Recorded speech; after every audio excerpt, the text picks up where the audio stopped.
Hi hello friends, welcome to channel flavour சமையல். நம்ம இந்த வீட்டில் என்ன பார்க்க போகிறோம் பார்த்தீங்கன்னா, ரொம்பவே சூப்பரான ரொம்ப டேஸ்டியான ஜீரா ரைஸும் ராஜ்மா வச்சு ஒரு கிரேவியும் தான் பண்ண போகிறோம். இது ரெண்டு சேர்த்து சாப்பிடணும் ரொம்பவே சூப்பராக இருந்துச்சு ஃப்ரெண்ட்ஸ். ரெண்டுமே சிம்பிளாக குயிக்காக பண்ணக்கூடியது தான். எல்லாமே ரெடி பண்ணி வச்சுட்டோம்னா ஒரு 15 மினிட்ஸில் ரொம்பவே சூப்பராக பண்ணிடலாம். இப்போ இந்த ரெசிபிக்கு தேவையான பொருட்கள்லாம் என்னென்னு பார்ப்போமா? அதுக்கு முன்னாடி என்னோட சேனலை ஃபஸ்ட் டைம் பார்க்குறீங்கன்னா ஃப்ளேவர் சமையலை சப்ஸ்கிரைப் பண்ணிக்கோங்க. பெல் பட்டன் அமைக்கும் கூடவே லைக் பண்ணி தட்டிடுங்க. அப்போ தான் அடுத்தடுத்து போடுற வீடியோ நோட்டிஃபிகேஷன் வரும். இப்போ நம்ம வீடியோக்குள்ள போகலாம்.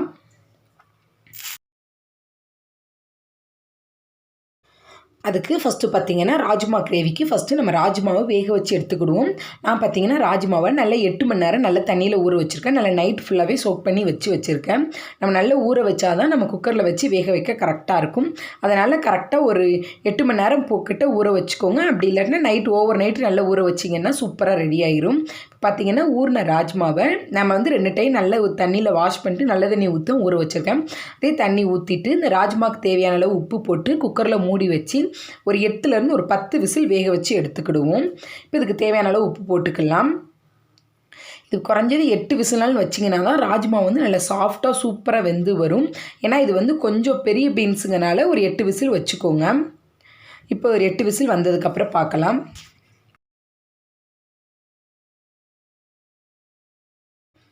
அடுத்து பார்த்திங்கன்னா நமக்கு ராஜ்மா வெந்துட்டுருக்க டைமில் மற்ற பொருட்களை நம்ம ரெடி பண்ணி எடுத்துக்கிடுவோம். அதுக்கு பார்த்திங்கன்னா ஒரு 4 தக்காளி நான் எடுத்து வச்சுருக்கேன். இதில் தக்காளி ரொம்பவே முக்கியம். அதனால் 4 தக்காளி எடுத்துக்கோங்க. அதை பார்த்திங்கன்னா கட் பண்ணி இதை நம்ம வேக வச்சு எடுக்க போகிறோம். அதனால் மேலே மட்டும் லைட்டாக ப்ளஸ் மாதிரி கட் பண்ணி விட்டுக்கோங்க. ரொம்ப கட் பண்ண வேண்டாம். லைட்டாக கட் பண்ணி விட்டோம்னா நம்ம வேக வச்சு எடுக்கும் போது கரெக்டாக இருக்கும். நாங்கள் ஒரு பாத்திரத்தில் தண்ணி ஊற்றி நல்லா கொதிக்க வச்சுருக்கேன். இப்போ நம்ம கட் பண்ணி வச்சுருக்க தக்காளியை போட்டு ஒரு 8 நிமிஷத்துக்கு நல்லா வேக வச்சு எடுத்துக்கிடுவோம். இப்போ பார்த்திங்கன்னா 8லேருந்து ஒரு 10 நிமிஷம் வரைக்கும் நான் வேக வச்சுட்டேன். பார்த்திங்கன்னா தக்காளி நல்லா வெந்துருச்சு. இப்போ இதை தனியாக வேறு ஒரு பிளேட்டுக்கு மாற்றி எடுத்து வச்சுக்கலாம். இப்போ தக்காளியை வேறு ஒரு பிளேட்டுக்கு மாற்றி எடுத்து வச்சுட்டோம். இதை நல்லா ஆற வச்சு எடுத்துக்கலாம். இப்போ பார்த்திங்கன்னா தக்காளியுமே நல்லா ஆறிடுச்சு. இதை ஒரு மிக்ஸி ஜாரில் மாற்றிட்டு நல்லா வலுவலுன்னு பேஸ்ட்டாக அரைச்சி எடுத்து வச்சுக்கிடுவோம். தண்ணி எதுவுமே ஊற்றாதீங்க. ஊற்றாமல் நல்லா வலுவலுன்னு பேஸ்ட்டாக மட்டும் அரைச்சி எடுத்துக்கோங்க.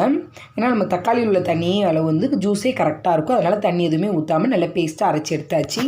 நல்லா எவ்வளோக்குள்ளோ ஸ்மூத்தாக அரைக்க முடியுமோ அந்தளவுக்கு நல்லா ஸ்மூத்தான பேஸ்ட்டாக அரைச்சி எடுத்துக்கோங்க. இப்போ பார்த்திங்கன்னா ராஜ்மா கிரேவிக்கு எல்லாமே நம்ம ரெடி பண்ணிவிட்டோம். தக்காளி பேஸ்ட் ரெடி ஆகிடுச்சு.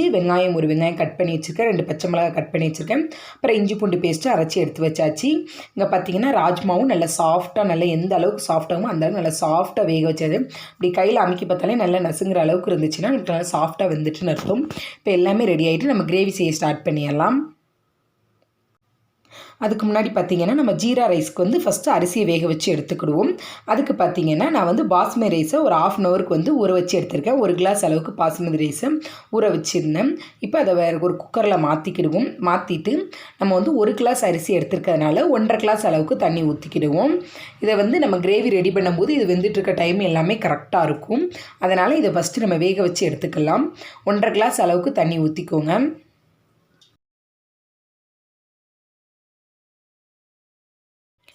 இப்போ பார்த்திங்கன்னா இந்த ரைஸ்க்கு தேவையான அளவு உப்பு ஆட் பண்ணிக்கலாம். இதில் பார்த்திங்கன்னா 1 டீஸ்பூன் அளவுக்கு ஆயில் ஊற்றி வேக வச்சிட்டோம்னா நமக்கு நல்லா அரிசி உதிரி உதிரியாக வரும். அதனால் 1 டீஸ்பூன் ஆயில் ஊற்றிட்டு இதை மூடி வச்சு நான் 2லேருந்து ஒரு 3 விசில் மட்டும் வேக வச்சு எடுத்துக்கிறேன். இது வெந்துட்டு இருக்கட்டும். அதுக்குள்ளேயே நம்ம கிரேவி ஸ்டார்ட் பண்ணிடுவோம். அதுக்கு பார்த்திங்கன்னா ஃபஸ்ட்டு ஒரு கடாயை வச்சுட்டு அதில் நான் 3 டேபிள் ஸ்பூன் அளவுக்கு கடலெண்ணெய் தான் யூஸ் பண்ணுறேன். கடலெண்ணெய் யூஸ் பண்ணி செஞ்சிங்கன்னா ரொம்பவே டேஸ்ட் சூப்பராக இருந்துச்சு.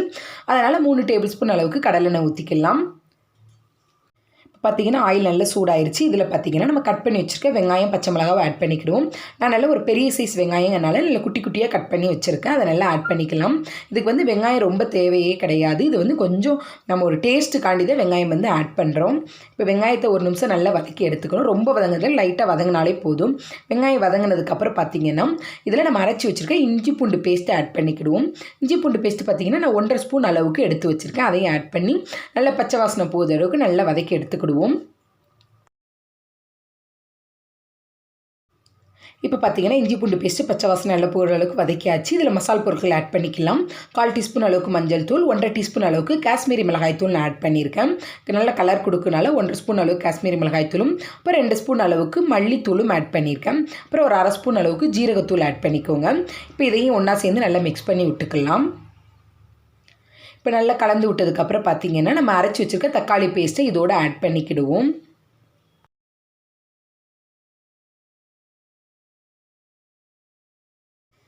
நம்ம தக்காளி பேஸ்ட்டை ஆட் பண்ணிவிட்டு ரொம்ப நேரம் வேக வைக்கணும்னு தேவையில்லை. நம்ம ஏன்னா இது வந்து வேக வச்ச தக்காளியை தான் பேஸ்ட்டாக அரைச்சி எடுத்து வச்சுருக்கோம்.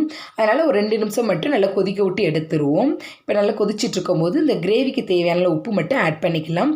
ஏன்னா நம்ம ராஜ்மா வேக வைக்கும் போதே உப்பு ஆட் பண்ணியிருக்கனால இந்த கிரேவிக்கு தேவையான உப்பு மட்டும் ஆட் பண்ணிவிட்டு நல்லா மிக்ஸ் பண்ணி விட்டுக்கலாம்.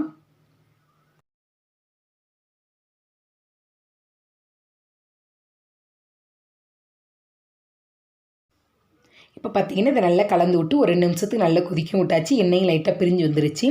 அடுத்து பார்த்தீங்கன்னா நம்ம வேக வச்ச ராஜ்மாவை இதோடு ஆட் பண்ணிக்கலாம். அது தண்ணி வந்து எந்த அளவுக்கு அந்த அளவுக்கு அதையுமே ஆட் பண்ணிக்கோங்க. உங்களுக்கு ரொம்ப தண்ணி இருந்துச்சுன்னா தண்ணி கொஞ்சம் எடுத்துகிட்டு கொஞ்சமாக தண்ணி ஊற்றி ஆட் பண்ணிக்கலாம். நான் வந்து இதில் வந்து பாதி அளவுக்கு ராஜ்மாவை இதோடு ஆட் பண்ணியிருக்கேன்.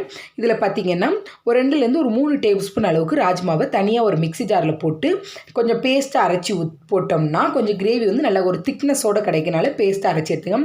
நீங்கள் மேஷர் இருந்துச்சுன்னா அப்படியே கிரேவியில் போட்டு மேஷ் பண்ணி விட்டுக்கலாம். அப்படி மேஷ் பண்ணும்போது 1 2மா மேஷ் ஆகி கிடக்கும். அப்படிங்கும்போது சாப்பாடோட சேர்த்து சாப்பிடும்போது ரொம்பவே சூப்பராக இருக்கும். நான் மேஷர் இல்லைங்கனால மிக்சியில் போட்டு கொஞ்சம் பேஸ்ட்டாக அரைச்சி இதோடு ஆட் பண்ணியிருக்கேன். இப்போது நம்ம அரைச்ச ராஜ்மாவையும் இதோடு ஆட் பண்ணியாச்சு. இது எல்லாத்தையும் ஒன்று சேர்ந்து வர்ற அளவுக்கு நல்லா மிக்ஸ் பண்ணி விட்டுக்கலாம். ராஜ்மா வந்து டெய்லி எடுத்துக்கிறோமே ரொம்பவே நல்லது. இது பார்த்திங்கன்னா நல்லா ப்ரோட்டீன் சத்து நிறைஞ்சதுனால குழந்தைங்கலேருந்து பெரியவங்க வரைக்கும் எல்லாருமே எடுத்துக்கலாம். ரொம்ப டயர்டாக எனர்ஜியே இல்லாமல் இருக்கும்போது கூட அந்த ராஜ்மா எடுத்துக்கிட்டிங்கன்னா ரொம்பவே எனர்ஜியாக ரொம்பவே சூப்பராக இருக்கும். இதை நல்லா மிக்ஸ் பண்ணி விட்டு கொதிக்க விட்டதுக்கப்புறம் இதில் பார்த்திங்கன்னா ஒரு கை அளவுக்கு கட் பண்ணி வச்ச மல்லித்தலை ஆட் பண்ணிக்கலாம்.